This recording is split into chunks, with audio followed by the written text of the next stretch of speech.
Abandon hope, all ye who enter here, or some shit like that. Yeah, but listen longer and then abandon. Yeah, okay, that too. Right on. All right, everybody. I am Jason, and this is my co-host, Craig. I'm going to let him say his own name this time, though. I'm Craig. I normally stop and I say, this is co-host, and then he says Craig. And then I don't say Craig because I allow him to say his own name. But what I will say is this is the Bunny Rabbit's Hole.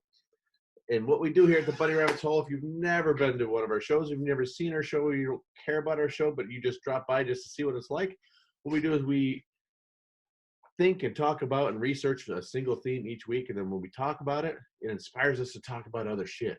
When we talk about other shit, we talk about it for a little bit until Craig says, you know what, stop talking about other shit and talk about the shit we started talking about.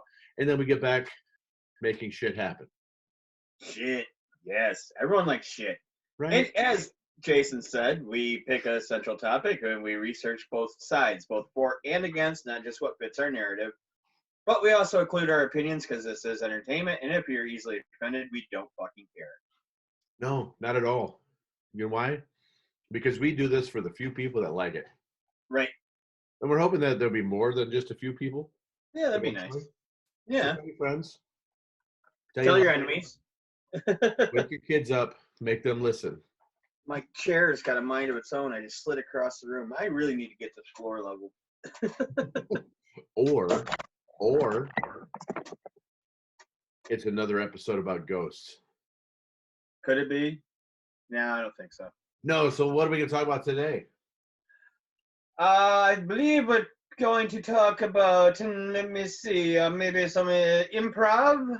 The theater. The Improv Theater. Yes. We can all be thespians or lesbians or whatever. Yes. The lusty, busty lesbians. Thespians. I'll be back in a minute. Yes, and all right, for those of you who do know a little bit improv, you understand what I say when I say yes and. Okay, yeah. I'll go into that a lot later. But first, what I want to talk about is what is improvisational theater. So before we get started, I'm just going to let everybody know I've been busy as shit, so I've done absolutely no research. Jason's going to teach me this. Yes. Now, This is a topic that we talked about because Craig, being a full-time student, managing 3 stores, doing, being a husband, a father to kids that are in college and all over, and he takes care of, he's raising like 15 other people's kids. He's raising like 11 cats. He's adopted 17 dogs and teaching. What? Don't forget teaching. Oh, yeah. Plus, I was getting that. Plus, the motherfucker teaches art. He's really good. So hire him because he has so much free time. Yeah.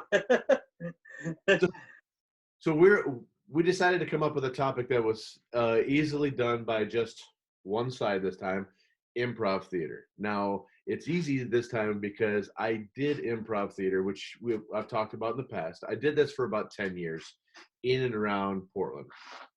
I did a couple of international festivals. One time I did an international festival where I was the international quotient of the festival. Everybody else was Canadian, and then there was me. Wait, Peggy. There was a lady that was there, Peggy, that was from our troop. So there was 2 Americans. So I was the male international quotient, and she was the female international quotient. Who also be lesbian, so she filled that part too. So how did improv come about? Who came up with it? All right. So improv, you can actually the earliest version of improv is from Antillean farce. I think I'm pronouncing that first word right. Probably not, but it's from about 400 BC, and it's a commedia dell'arte performers improvised, based around broad outlines of, they kind of did give me a topic, we're going to give you a scene type of thing. And that's really the oldest roots that you can come up with for what improv When really. was this again? It's called the Antillean Farce, and it would Did you give us a year? uh 391 BC. Wow. Yeah. So this shit's been around for a while. Yes. Yes.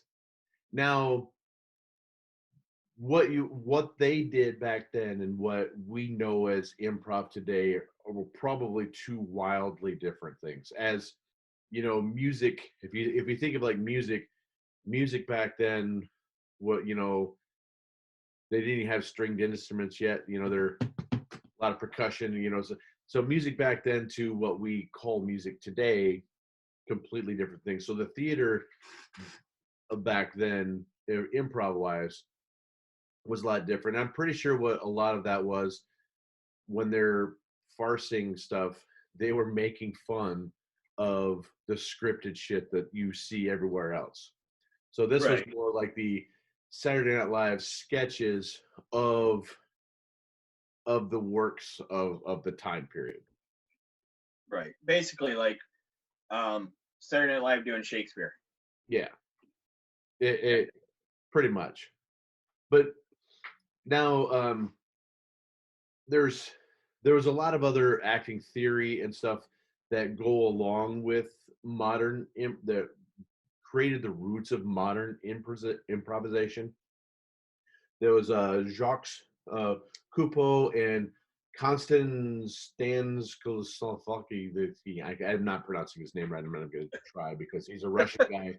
And then there was another French guy that they were founders of two major streams of acting theory. And a lot of the acting theory was not necessarily like and I'll go into improv games, but their theories were more reacting in the moment type of stuff that went on to which are staples in just actual acting today is living in the moment of the scene. And that's where a lot of that stuff came from, was this Frenchman and this Russian. Okay. Yeah. I was going to ask a question and I lost it. Okay. Where did that question go? So, had something to do with, well, obviously it had something to do with improv. Right. Go on with your next point while I try to remember it.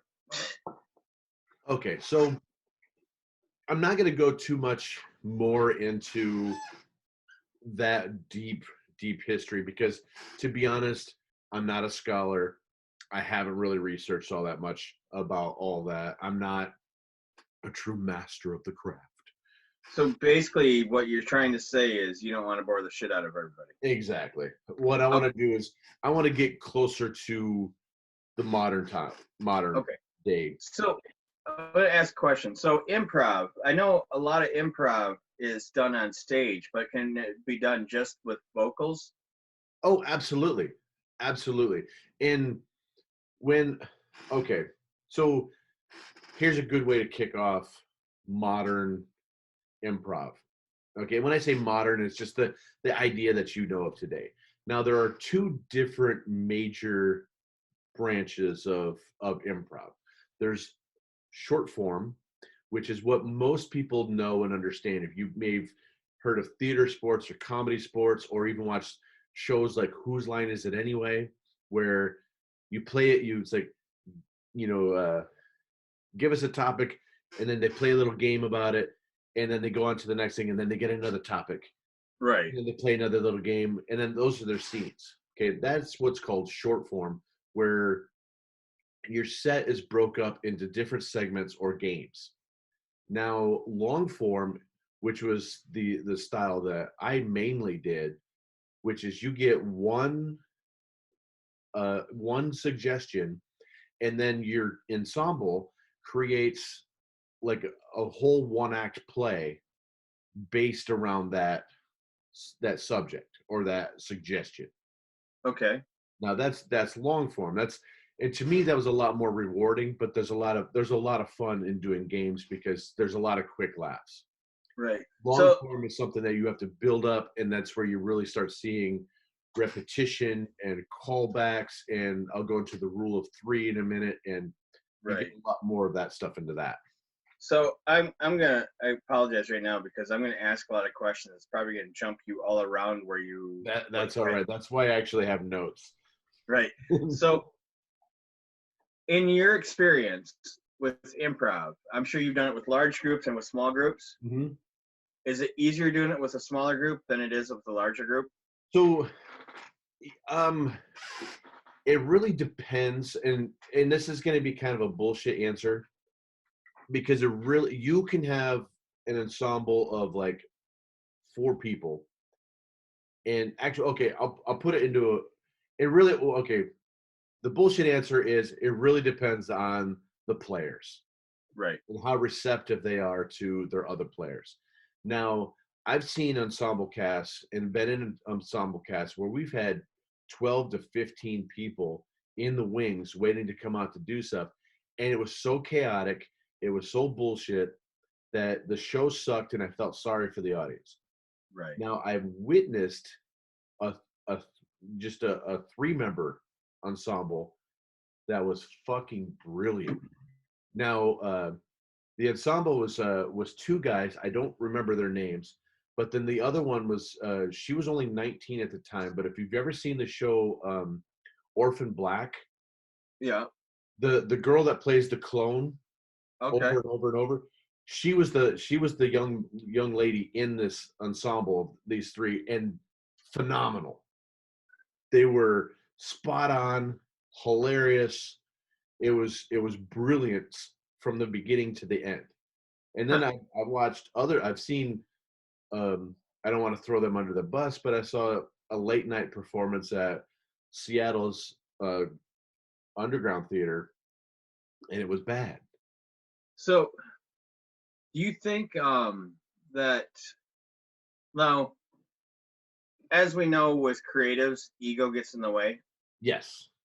So that's why I kind of asked about the large groups and the small groups, because it seems like with the large group, there's so many egos and so many people trying to get their stage time Mm-hmm. that I could see where it could cause a problem. But then again, I could also see the same thing with a small group where it's just one person thinks, oh, there's only 3 of us. I can just eat up all the time I want. Right. And you could see that in smaller groups. I've been in groups of like 4, 5, and 6 where one person really treats it like a one-person play or a stand-up routine and stuff, and it derails that. Now, what really makes or breaks a decent improv set is how well the person on the stage receives gifts. Now, what that means is if I came out on stage and the first thing I say is I go, Officer O'Malley, I really need help getting to into my car. I locked my keys in there, and I know you were a master thief when you were younger. Can you please get into my car? Sure, let me go get my shoe. See, exactly. See, now you know that you're Officer O'Malley, so and you're obviously you're a cop. You know how to break into cars because I gave you the backstory that you used to break into cars. You have a lot of shit to work with. You can come out with an accent at that point. You know, you can be a typical turn of the century Irish cop, but you can't be that far back because it's cars. So it can't be that far back. But now a bad player would be you would respond as like, no, my name's Johnson. And no, why would you do something like that though? I've seen it done. Like, oh no, my name is Johnson. And when you do that and you have a preconceived notion of how you want the scene to do it, when you're entering the scene, it's already over. Right. Now, what if that person would have said, like, no, my name's Johnson, but O'Malley's right there. Here, come here, O'Malley. Yeah, see, O'Malley, in that case, it would work. And generally, you would do something like that if you knew that when you brought out O'Malley, that person's going to be a spot-on Irish person. Right. Even though it's funny to watch somebody on stage slaughter an accent when they were not expecting it. I was in a show once where we did it. We did every scene we had to speak in our second biggest language. So whatever language you knew second best was the Okay. language that you came out there. Now, one guy knew a little bit of French, and I know about as much Spanish as the Taco Bell menu. So that was my language for the show, and it was all about reading facial expressions and gestures. So it was a lot of fun that way, and the crowd loved it because it's like, oh my god, you have to have a crowd that's willing to withstand stereotypes at that point too. So a lot of it has to base on what crowd you're with too. Right. But That makes sense. when I was So at go the ahead. beginning, when I started with, I said yes and. Now long form, short form doesn't matter. The staple, the principle, the cardinal rule, the golden rule, the first fucking commandment of improv is yes and. So when I say you're Officer O'Malley, you say, yes, I'm Officer O'Malley, and you're Frank, who's always locking his fucking keys in his car. We know about you. So, so you're, when you receive something, that's your yes, and is when you give a gift to your scene player. Okay. So earlier you mentioned this rule of 3. What is that? Okay. So this is probably, cardinal rule 3, 4, 5, something like that. But in comedy, there's a thing called the rule of 3. Now, 3 is we've talked about this in some of our symbology episode, and which it's up there twice if you ever want to watch it. Right. I'll talk about that later. Anyway, so 3 it's a magical number in nature, and everybody loves trilogies, but the best way to put it is like the first 3 Pirates of the Caribbean movies are really good. The 4th one sucked ass. Right. Now, that's kind of what the rule of 3 is. It's like you say something funny, then you say it again, and it's funny. You say it a 3rd time, holy shit, that was great. You say it a 4th time, nah, it's overkill, don't like it. Right. So yeah, because like the rule of 3 for being a musician, it's like playing funk. Everything's in triplets. Okay. Okay. So yeah, I mean, I get that. So in your experience, where is the best place for improv? Okay, so like areas, cities, or whatever. So traditionally, I would have to say Toronto, Canada, and then Chicago, followed by Los Angeles. Second city?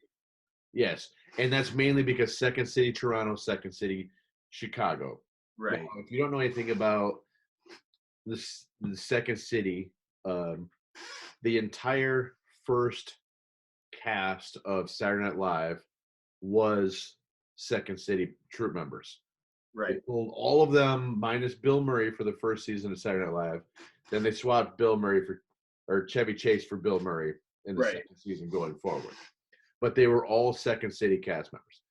And there's SCTV, which had John Candy, Eugene Levy, Dave Thomas, Rick Moranis, Bob and Doug McKenzie. Yes, and Catherine O'Hara. I mean, those. Yeah. Joe Flattery, which I got to meet once. Where he was a hilarious guy. He was a shooter. Oh yeah. He's the guy from Happy Gilmore. It's like, meet you at the Sizzler. Right. That's Joe Flattery. He used to do this Count Floyd thing. He's like like late night host of a show like Elvira type of thing. He was dressed up like Dracula. He kind of looked like the grandpa from the Munsters. Fucking hilarious. But anyway, and then Chicago is another huge second city thing where Stephen Colbert, Steve Carell, Chris Farley was there, Tim Meadows, basically the entire Murray family. Dan Aykroyd was in both Chicago and in Toronto. Excuse me. So those are probably traditionally the bigger hubs of improv. But then you have groups like Upright Citizens Brigade, which was Amy Poehler and Matt Walsh and a few others created this troupe in New York, and then they eventually expanded and had like Rachel Dratch join them when they were in Los Angeles. There's Groundlings, which you had people like Vince Vaughn and Will Ferrell, and so there's a lot of stuff that's going on in LA right now. But historically, I would say Chicago, Toronto. Okay. So something really, I say Toronto would probably have the edge for traditionally, because Canada has got this high school program which is fucking phenomenal. It's called Canadian Improv Games. Okay. Now, I don't know who runs it now, but back about 15 years ago, is a man named Alistair Cook. He's a really, really cool guy. I met him at one of these improv festivals I was at.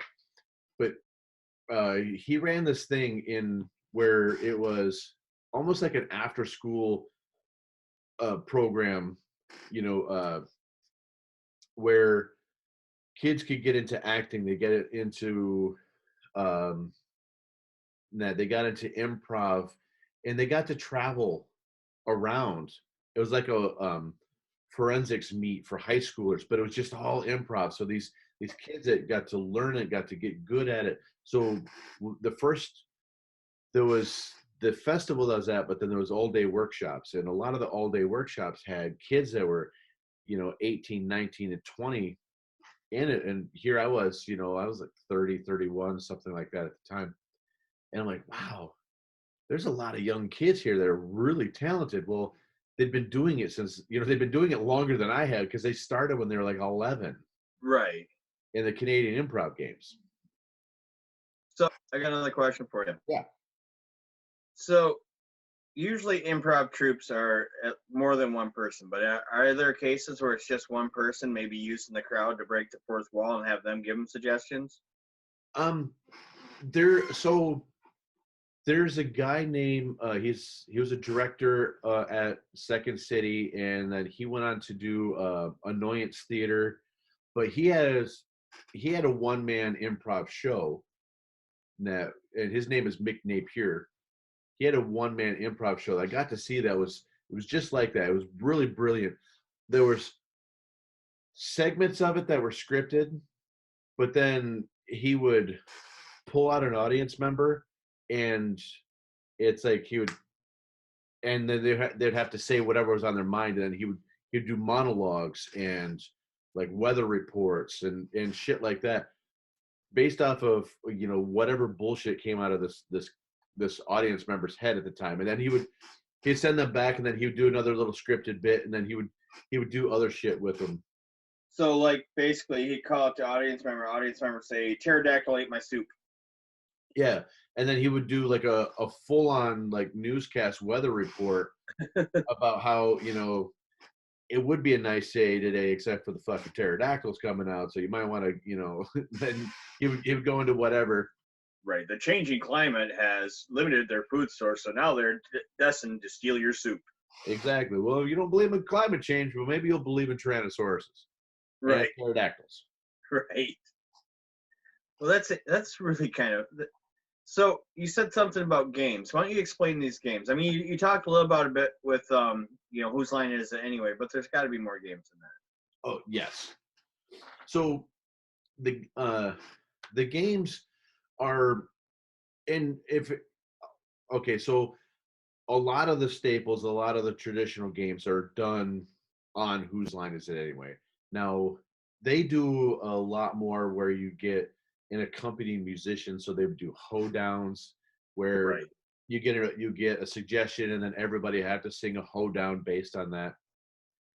But then there's other ones where you would do like another fun game that's like Comedy Sports does this a lot, where you don't use your own arms. Oh yeah, I've seen that. Or But there's there's my favorite game from back in the day was a game called, it was just called Ding. Now, what this was is you get 4 people or however many you wanted lined up. You get so we'll just say 4 people. Then you get a 5th person that sits on the floor in front of them. That person gets a suggestion from the audience, and then they start telling a story. But Right. the person that's sitting on the ground is like a conductor. So when they start, they'll point at somebody and they'll start saying, "Well, once upon a time there was there was a young boy who, and then they'd point to the next one. So before he could say who loved to bake cookies, and his mom would jump in, and then you just keep pointing, and Okay. it's like a Mad Libs game in real time. Right. And honestly, Mad Libs taught us improv at young ages. Yeah, that's kind of why I've been having that in the back of my head for a lot, because we used to white out the things on Mad Libs just so that we could write down another adjective, write down another noun, right? Yep. We had a blast with that game. Oh yeah. I a lot of times at night, right before bed, would put on a full-on improv show for my wife. Nice. I'm not in my sober state of mind at the time, but Yeah. We've all been there. So, what is your favorite type of improv? So my favorite is just essentially so I learned under a guy named Tom Johnson out here in Portland, and he had a theater out here for, it was 22 years, and then he retired and he closed the theater down. The lease was running out on the building. He was tired. He did it for a long time. But his favorite version of that was something that was called, it was a Del Close thing called the Herald. Now, the Herald is this really structured play type format that you do improv.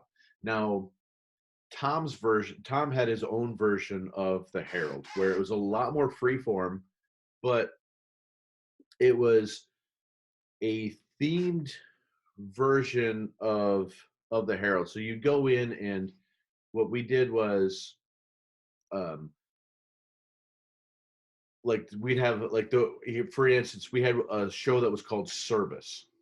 Now, what we did was we intertwined a whole bunch of different stories about customer service, and we wrapped it all up into one main theme. So essentially what we had it was more like, if you've ever seen the movie Go, where it's a night that follows, You like, glitched on me, so I didn't hear. what's that? You So glitched on me, so I didn't hear you. okay, so the movie Go is the example that I'm thinking of.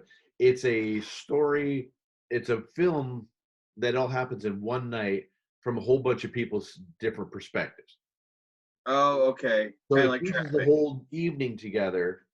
But when we did the Service episode, it was kind of like you started as the customer in this thing, and then every time you had something, it was bad service, terrible service. No matter where you're at, you were at a restaurant, you were in a coffee shop, you were getting, you're trying to pay for gas. Didn't matter, you got shitty service. But later, the character that you played as the attendant or the worker giving the shitty service, you received shitty service from somebody else. So everything was cyclical. Okay. We created this whole universe of, you get what you reap what you sow. Right. Basically, everything's cyclical. Yeah, and nobody learns a lesson. Right. So Like you go to the gas fun station, show. and the attendant comes out and pisses on your shoe. Yeah. And then another one that was fun to do that we did back in the day was a version of Antiques Roadshow. Okay. And what we did was we would have the audience members bring in items for us to. You'd have two appraisers. You'd bring out. We'd have some people out in the audience that are that work for us that would gather these items from people. They would put them on a table, cover the whole table in a blanket, and then we'd have two predetermined appraisers. They would come out, start the show, and then they would start talking about a specific item. And then just before you did the dollar amount, they would do a scene about it. Okay. The history of the item or something that inspired them. Kind of like what we do here. When something inspires us to talk about something else, they would come out and do a scene about the history of this item, or when it was made, or where this thing would have sat in somebody's house. Right. Something like that. So, for instance, somebody would come out and pull out this sculpted piece of shit. Mm-hmm. Say, this is a sculpted piece of shit. It started out as a cow, and the cow grazed in the field until he got nice and fat, and then he was slaughtered and eaten by this man over here, who enjoyed the meal so much that once he shat it out, he had an artist come in and sculpt it in gold. Yeah. Okay. Yeah, it kind of glitched there again, but yeah, we're kind of glitchy tonight. What's that? Yeah, it is kind of glitchy tonight. But I'm plugged into my modem, so. And I'm 2 feet from mine, so I don't know what's going on. My modem could be this pair of scissors. We talk about the craftsmanship of the scissors, and we talk about the imperfections of the scissors, just like you would in Antiques Roadshow. But I was like, oh wait, do you see this little mark here? See these initials? That is BR. Now you see how the squiggly B comes back like that. That there is a trademark Betsy Ross brand scissor. Now she was sponsored by the Stainless Scissor Company, and there was actual Betsy Ross scissors out there. And I have to say that this pair of scissors is an authentic pair of Betsy Ross scissors. And then they would start a scene about Betsy trying to get the flag. But what do you don't like this this design? This is like the 15th one. George, pick one. Right. Fuck it, I'm cutting it up. Yeah. So, and then they would do a scene about it, and then when the scene would wrap up, usually you didn't do the price until the scene would wrap up, because then you could say, and I would value it at about 75 cents. Right. And then they're like, oh, really? That high, huh? Yeah. And then they would pick their next item, and that's how generally you would stop that scene from going. Because normally what you would do in a long form, where you would wait for a pause or a beat, or generally what you wanted to do is wait for a crescendo in a scene where they get a laugh that doesn't need anything else. It's only going to hurt the scene. And then you come in and you sweep the stage, or you tap people out to continue a different scene with one of those players. Okay. That makes sense. But in this, where you're doing a one-off scene about the history or something about this thing, you can't really sweep the stage. So that's why in that particular scene you would say, and that's where I would probably put the value at, and then that they knew, shut the fuck up and go away. Right. Makes sense. But because otherwise they could just drag on forever. Yeah. Oh yeah. Some were very painful. Some scenes were very painful. I believe it. So it was a proud daddy moment of me. So I was in a show. This was back when I'll go into the paying for improv classes here in a minute. But it was our final performance for this particular class that we had. So we got to bring in friends and family and all this other stuff. Now my son is 4. We're doing the scene, and the scene starts off with, it's funny that you mentioned dead cow before, because it starts off with somebody's cow got shot. Okay. He runs into the scene. It's like, oh my gosh, oh my god, and she's like hugging this fake cow. Where there's a, and they're like, it's a cow. It's not a cow. It's my daughter.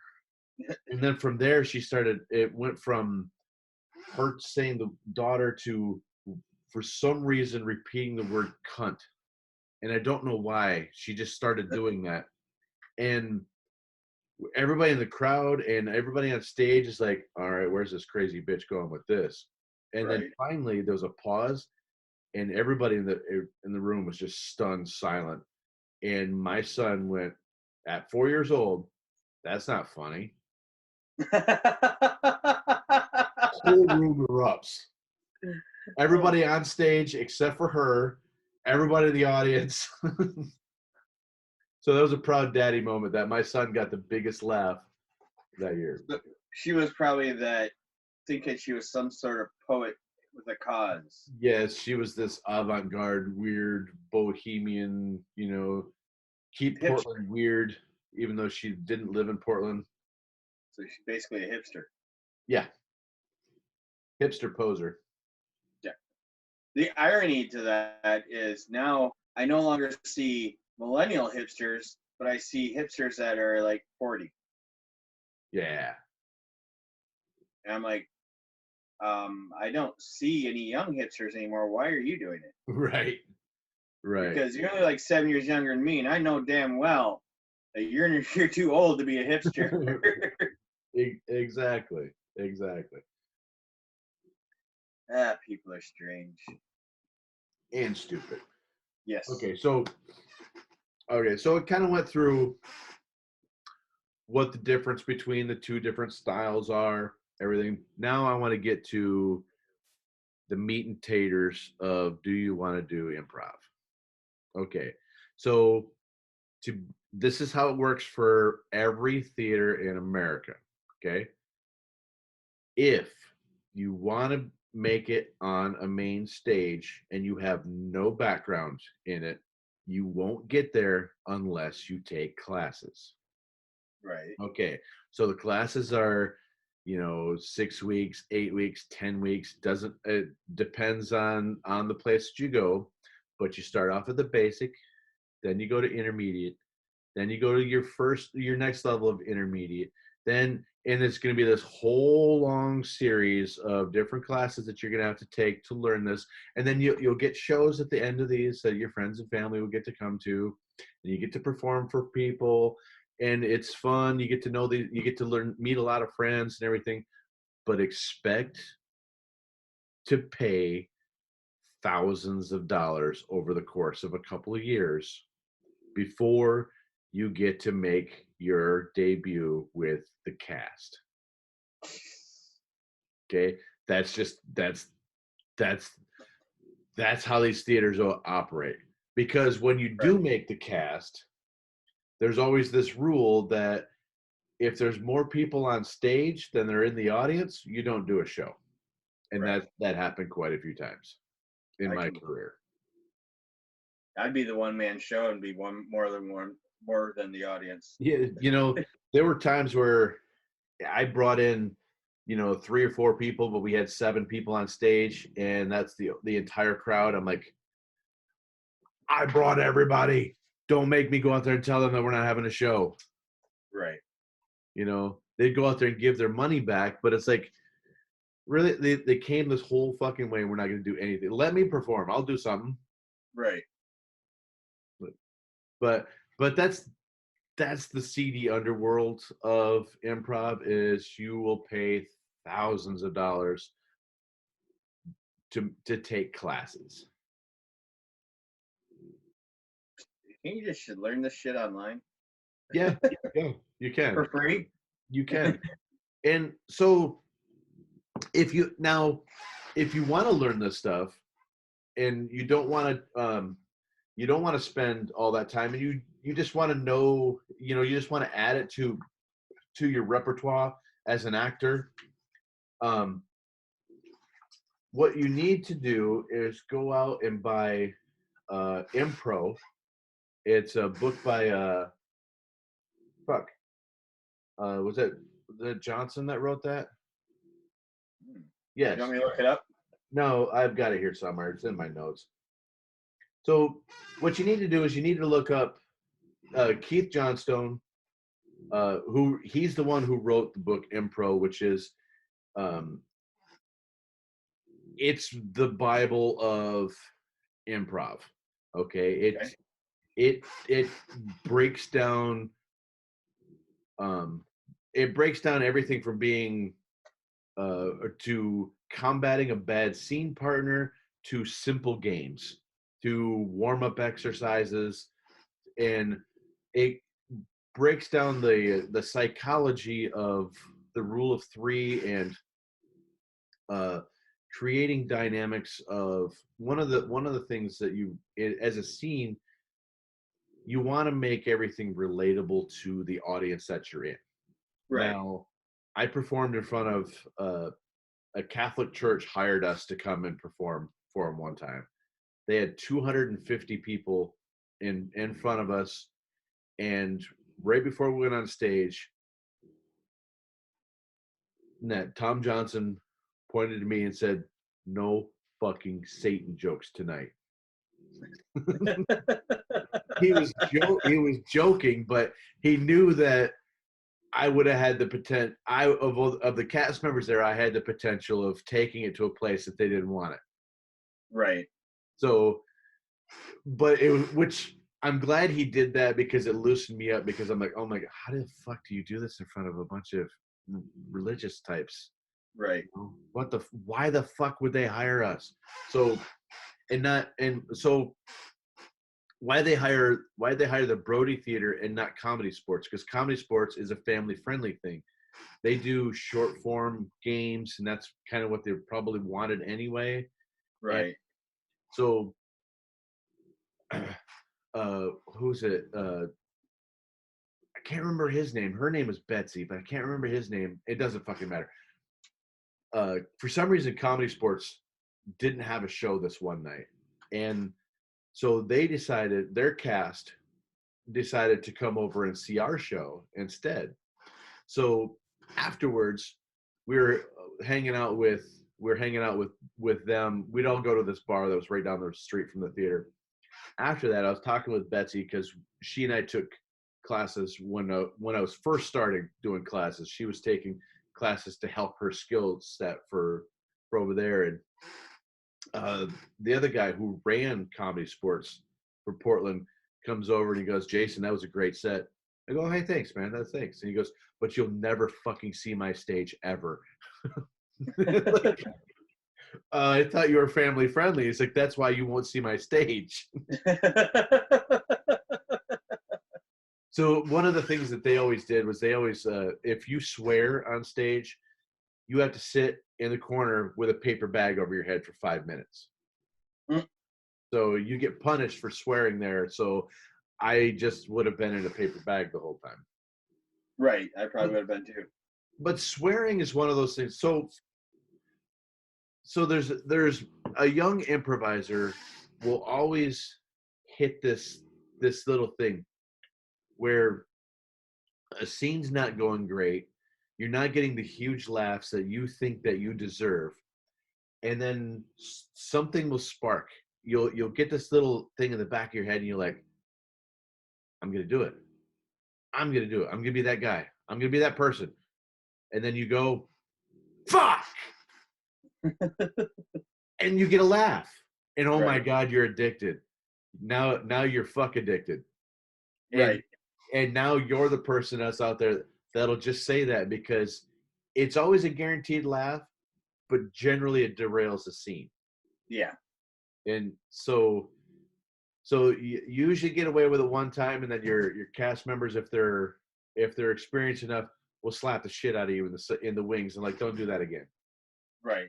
But, see, I'd be that person up there going, when you said fuck, I'd be that one going, "You little cocksucker! You can't say that on stage."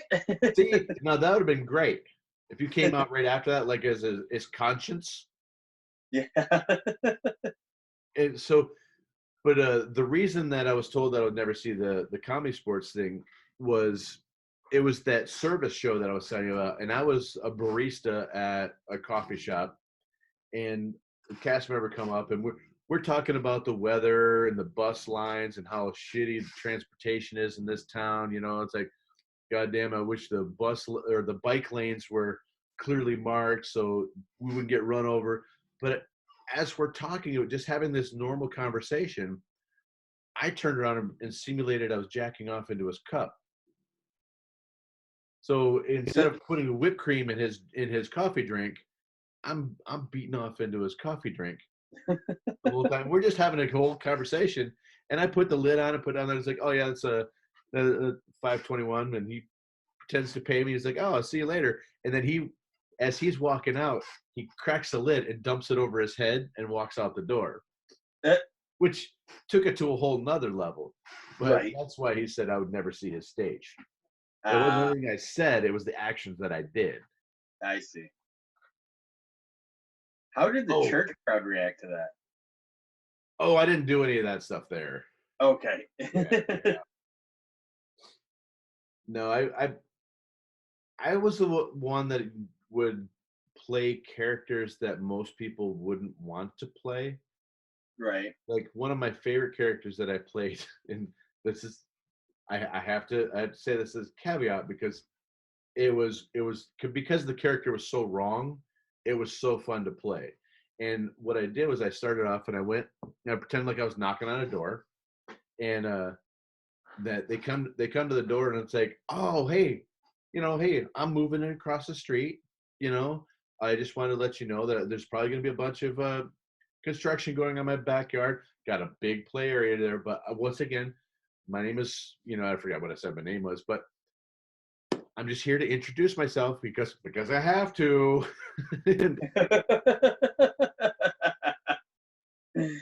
Please notice you guys have a whole bunch of little kids around here. There's a bunch of kids in this neighborhood. I'm just like, I'm building a big play structure that if you guys ever want to come over, or if you just want to leave them back there some days.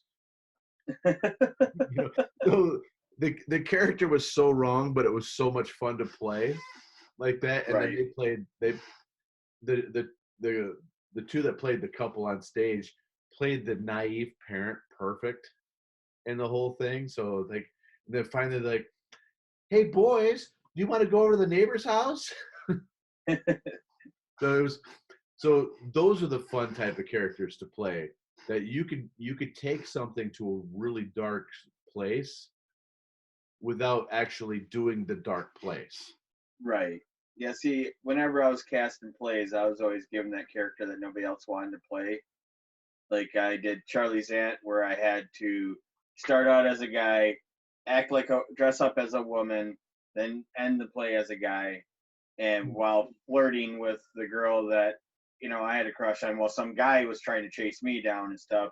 Oh, but no. I just milked it. I actually did a lot of improv with that because people kept forgetting their lines on stage, so I would just come up with something. Oh, nice.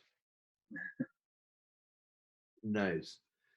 So there was a big resurgence. I don't want to say resurgence. There was a huge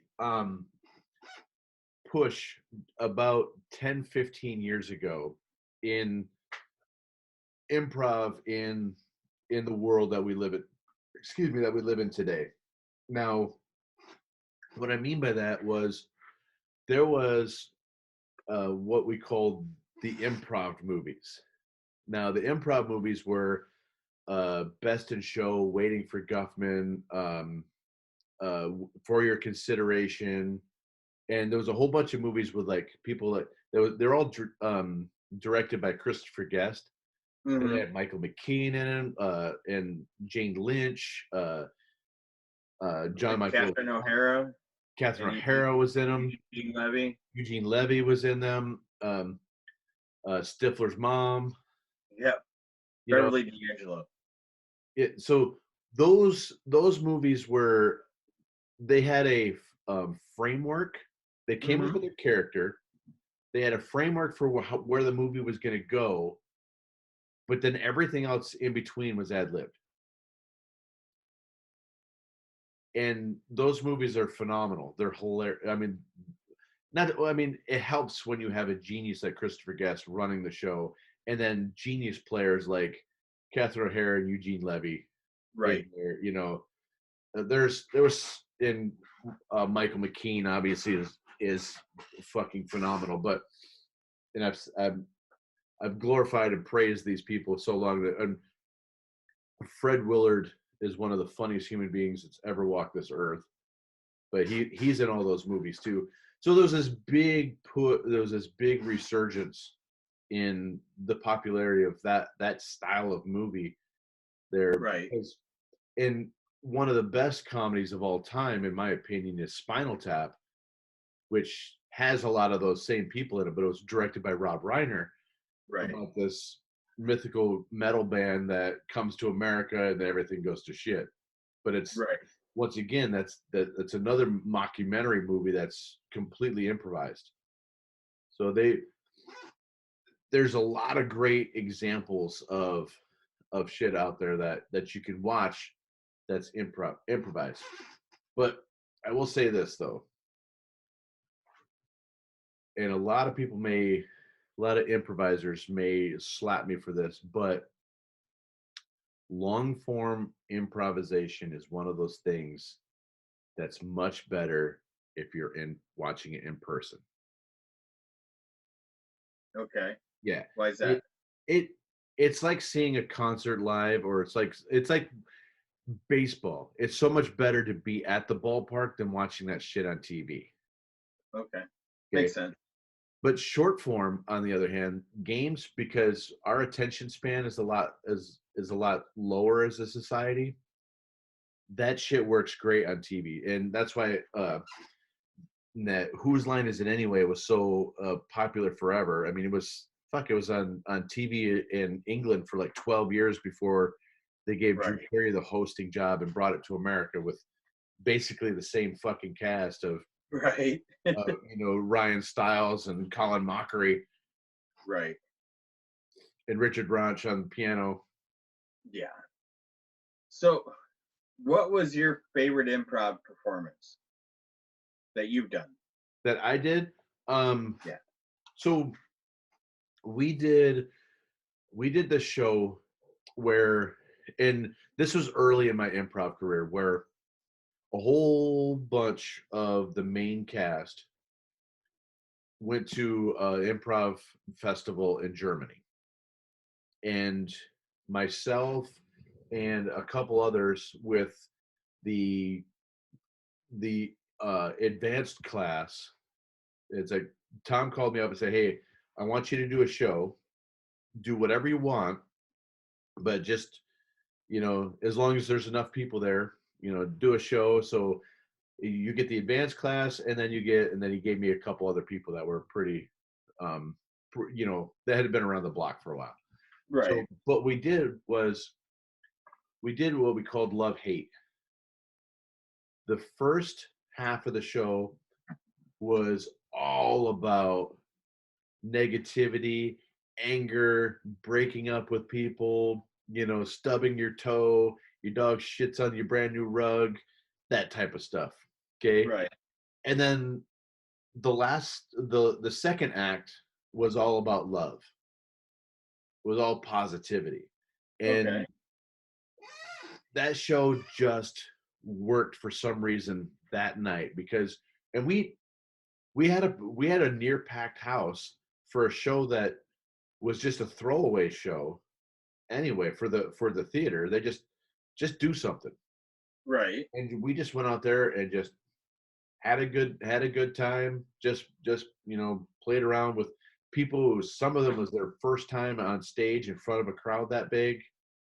And it was just a really fun show, doing just themed, and we didn't even take it as we told them the audience what we were doing, and it so we didn't take a suggestion for the show itself. We took a suggestion to get the first scene started. Okay. And it's like, I don't remember if it was a location or it was a situation or what. That I think it was a situation that was around why you would be angry.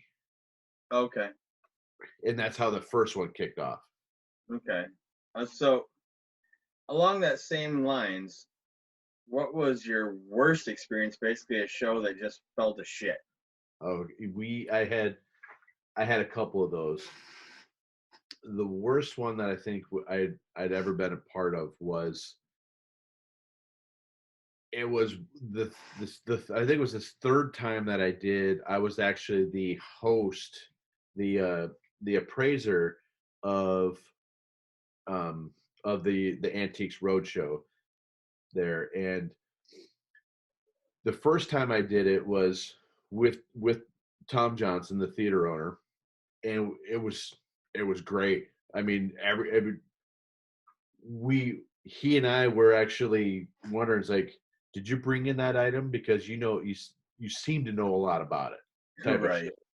right, So I hosted with somebody else like the next year, but then the third year he handpicked me to do it again, and we both had a terrible show. We were the we had, I mean, it doesn't matter the items that you have, you should come up with something with what's in front of you. right, And we were both flat. We were both like, we're like, it's a bottle opener. right, It's a bottle opener. It was just bad. So that was probably the worst experience I'd stay on stage. And it was not because it was, it was a shitty show. Everybody has them. right, But when the theater owner, the guy who taught me how to do this, the guy that I respected this whole time, handpicks me to work with him on stage to give everybody all these wonderful gifts, and then we both sucked. So that was probably the worst that I had. right. But in hindsight, there is not one performer out there who has not had a bad night. Oh, right. Yeah. And it doesn't matter if it's acting, music, whatever, performance art. You're gonna have off nights. Yeah. You just gotta roll with it. So there's a on the extended edition of um Joe Rogan's Flying Monkeys special, he does a question and answer thing with everybody. And they just set up a mic in the audience. People come up and ask me. And so the guy asked him, you know, how do you get on stage? How do you do what you're doing? Or how did you get there? And what advice would you have for somebody doing this? And he's like, just get out there and just eat shit. Get out there and just eat shit. The more you do it, the better you like the taste, and the better you figure out how to season it. Right. So it's like that's the thing. It's like that's the difference between somebody who's going to stay in the game and somebody who's going to get out, is the fact that, and it's the Right. same with musicians. You may play a perfect set, but if the crowd wasn't into it, not because of anything that you did, there's so many factors when you do perform live in front of an audience that are out of your control, and a lot of it has to do with them. A lot of it has to do with the people that you're with. I mean, Yep. you played music in bands for a long time. If your drummer's a half step behind or ahead of everybody else when you're playing, Throws everything off. yeah, the crowd may not hear that at first because it's live music, and it may think it's a delay in the Right. sound. But when you're on stage, it's like, God damn, dude, get on time. Right. And then you're in your head for the rest of the set thinking, motherfucker, you're ruining our set. But Yep. it can be little things like that. He could have done that for one song and it was perfect for the rest of the song, but you're thinking about that shit the whole time. Then Yep. That can fuck up the entire show. Exactly. You can have one person in the crowd that's just completely, just being a dick, and it's like, fuck, that gets you off your game. So there is an element of being professional, and you're supposed to get past all that shit, but you're still human. So there's a lot. I always liked hecklers when I was playing music, Because one of my first shows, I was really nervous, and this guy that I worked with was there, and he's like, "Man, you're breathing really heavy." I'm like, "I was just having flashbacks about being with your mom last night." So Nice. I mean, hecklers never really bothered me, but the people that I played music with did. Yeah. So along those lines, so another show that I just remember this when you said hecklers that I really loved was we did this show for some reason the set was kind of centered around the Old West. Okay, and I played a developmentally challenged son of the mayor she was my mom. So the mayor of this town she was really powerful was my mom, and I'm this developmentally challenged person that always carried a gun. Oh God. And so and I would keep walking around, and it's like they would say something, and it's like, I have a gun. They're like, okay, you're all right, Johnny, you're all right. And so this heckler said something. I don't remember what he said something about one of the other characters. And in character, I went up and grabbed a chair and sat it down next to him in the audience and sat down and went, I have a gun. And I just stared at him. And then he just kind of like sunk in his chair as nothing in the show was happening, as long as the scene became me staring at him. Right. But it only lasted for like 30 seconds, but he shut up after that. And then somebody else came and grabbed the chair out of the aisle. But That's funny. Yeah, see, I mean, hecklers can actually add to your show, to be honest. Right. For one, they can get you out of that bad mindset by you getting a quick quip back at them, and that rebuilds your confidence right there. Right. And if you ever want to see, in my mind, the best heckler, anti-heckler thing ever, it's on YouTube, and it's grainy video if you find the one. If not, you can find the entire clip of just audio with pictures of it. But it's Bill Burr at this comedy festival in Philadelphia. Now, everybody that came up onto the stage, and there were some big name acts that got booed off stage during this festival. For some reason, the crowd was just being complete pricks and just heckling and booing everybody off stage. Bill Burr comes out there and he's like, no, fuck you. I've got 12 goddamn minutes and I'm doing them all. And what he doesn't do his act. He just starts unloading on them. And he's like, and another thing, you got a fucking statue of Rocky out in front of your thing. Chicago's got Michael Jordan. You got a fucking fictional character outside of your fucking arena. You fucking jagoffs. And he just keeps going. And then they're booing him. He's like, and then he'll look and it's like, 5 more minutes. And he just keeps going and going and going. It's great. If you just imagine Bill Burr just going off with no filter and no concern about what's coming out of his mouth. Right. See, I thought you were gonna go into the whole Typo Negative opening up for Slayer. I don't think I know that one. Hey, because we just listened to it in Pittsburgh about them going, you paid $25. Oh yeah, oh that's right. $25, 25 American dollars to be here, and I'm being paid for this shit. Yep. That's right. Yeah, I forgot that was Typo at Slayer. Yeah, because I mean, if you know anything about music from that time period, you know that nobody can open for Slayer. Right. Because the Slayer fans go to see Slayer, and that's it. Yes. And they treat every other band like a piece of shit. Testament was the first band to ever open for Slayer that was never booed off at any point in the tour. Nice.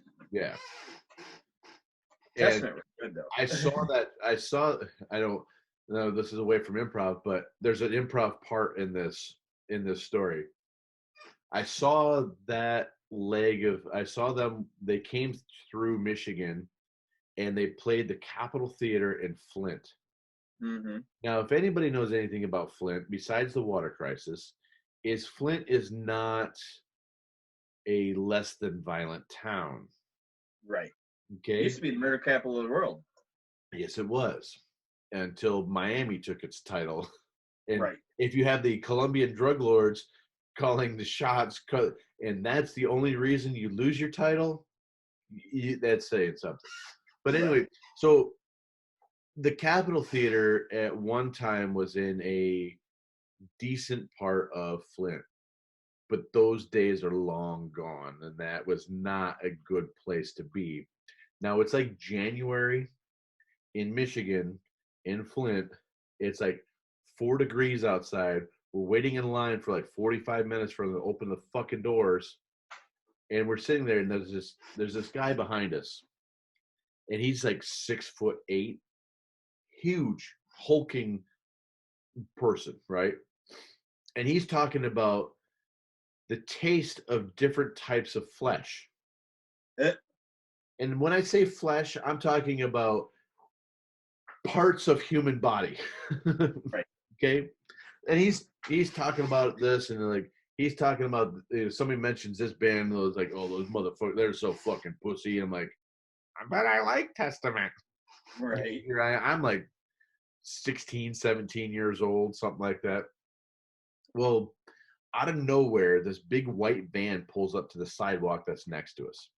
Now, 6 people jump out with their faces painted like just white, and they're doing like, they look like mimes, and they're doing like this like happy little thing, and we're like, what the fuck is going on here?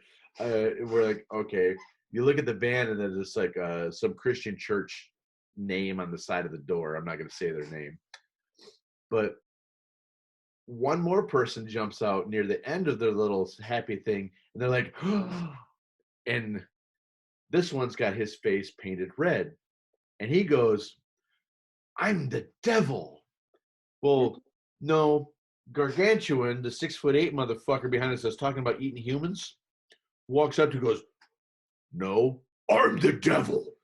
They all jumped in the van and took off. And as he's walking by, I thanked him, right, for getting rid of them, and he actually kind of warmed up to us a little bit at that point. But that was one of the most pure improv moments I've seen in my life. And it's like, wow, not only was it improv, but it was like an exterminator, because he got rid of the pests. Right. See, like, it's weird because if you think back through your life, you can start seeing where you've actually done some improv and didn't know it. Mm-hmm. Like, when I was probably about 15, 16 years old, I used to have this Anthrax t-shirt that was a Judge Dredd thing. Oh, yeah. It said, I am death across the front with a lizard with the space gun. And on the back said, I've come to judge you. So I'm at home in Wademan, and somebody knocks on the door. I go answer it, and it's a bunch of Jehovah's Witnesses. Oh, God. And they're like, da, da, da, da, da. Like, well, you see by your t-shirt, you are interested in death? I'm like, oh, well, I'm a devil worshiper. Just got back from a sacrifice last night. You should come out to them. They're a lot of fun. You know, sometimes it's goats, sometimes it's cats. There's a baby once. That one was the best. And they fucking ran. Never came back again. Nice. But, you know, it's certain cases like that where you start seeing it, or like times when I've answered the phone on a telemarketer and picked a character before I answered the phone and played that character. Right. I played a developmentally disabled one time when somebody's calling about my TV services. I'm in the van with my family. I answer the phone. I'm like, hello? They're like, hi, we're just wondering, you know, what cable service do you have? I don't have cable. Well, don't you watch TV? TV's the devil. And I kept them on the phone for, I swear to God, 15 minutes. How are you? You okay? Yeah. No, Mama, I'm not on the phone. Shh, you're gonna get me in trouble. But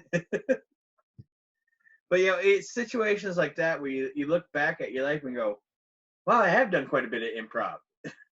Yeah, You know, you get those quick-witted moments where things just pop out, and that's pretty much what improv is. exactly. And it's living improv. Really, for me to sum it up, would be living in the moment. Now, I Right. have a one of my best friends is a remarkable salesman, and what he does is he treats every single transaction as an improv moment. Right. He looks at everybody. He used to sell cell phone service for one of the providers, and within the first couple weeks, he was one of the top sales reps in the state because everything was a game to him. It's like, oh, okay, yes, you like this phone, and you're gonna love this one because this is. And then he would just everything was a game to him, and he would. That's how he'd get past the whole consciousness or the conscience of being a salesperson, taking people's money for a Right. living. Was everything was fun, but Right. then one of the other guys, and I did improv with that guy for years. Another guy that I did improv with, he actually went on to get his doctorate in it's like psychology, but it was centered around using the skills of improv to enhance your life. Okay. And so he actually works for the state of Oregon now. In I'm not going to say what he does because I don't want people to look him up and bug him, but uh, he got hired based on that, and now he works in like human development and behavioral because he uses a lot of the stuff that we learned in improv and gets people to basically live out that shit in real life. Okay. So So uh, a lot, and everybody probably knows who Alan Alda is. He was Hawkeye Pierce from the show MASH. right. He wrote a book a few years ago, and the name of it, I love this. If I understood you, would you have this look on would I have this look on my face? And what it is, this is the description of it. Is it investigates the way in which improvisation improves communication in sciences. The book is based on the work at Alan Alda Center for Communicating Science at Stony Brook University. The book has many examples of how improvisational theater games can increase communication skills and develop empathy. Uh, And that's kind of the whole thing that my friend his doctorate was about, was a lot of that same stuff. okay. So I guess another question of wouldn't you say that in order to become a good improvisational actor or doing any sort of improv would be to have the ability to read people and especially your audience? Not only the audience, but your players, Right. your cast members. Right. Yeah, because even if you don't have the audience read right, if you're gelling good with a cast member, then it's going to go over well. Yeah, because um but reading people is huge because a big part of it would be um say we'll go back to the O'Malley thing, that example I was saying before. If I came out and said that you were Officer O'Malley and you and I have had a rapport on screen or on stage before, where we've worked together, we know how each other operate, you would know of scenes in the past of the dynamic of two characters that work between us. So Right. if you're an officer and you're Officer O'Malley, and I know you could break into cars, but you really know that I'm trying to pick your brain on how to steal a car. you could take that, you could gift me with that gift, and and say, well, all you really have to do is go down to the car thief apprenticeship, and they'll Right. help you get into these cars. Right. So but you're right, a lot of it is being able to read people, but the audience thing is also huge too. Like I was saying, when in front of the Catholics, or if I was at Comedy Sports, you can't do sucking dick jokes in front of a room full of kids. Right. You can't do pedophile jokes with a priest in the room. Right. If you want to get paid at the end of the night. Right. Well, and but like, to really break it down, this whole podcast has really been an improvisation, because I had no idea what you're going to talk about. I was just throwing questions out there and leading you down the road. Well, and questions that just popped into my head. And to be honest, most of the notes that I had, it was going to be the notes that I had would have made this very, very structured. Yeah. And I'm glad that you asked a lot of things and threw curveballs and made me think, and then we improvised a lot of it. Yeah. Well, if you listen to us, we're not good with structure. No, as a matter of fact, we've actually had quite a few quote or comments that say, when you guys read, don't do that. Right. So, yeah. So, I mean, we like to free flow. Yes. So I think that probably wrap this up for tonight. So in summation, we talked about the history of improv.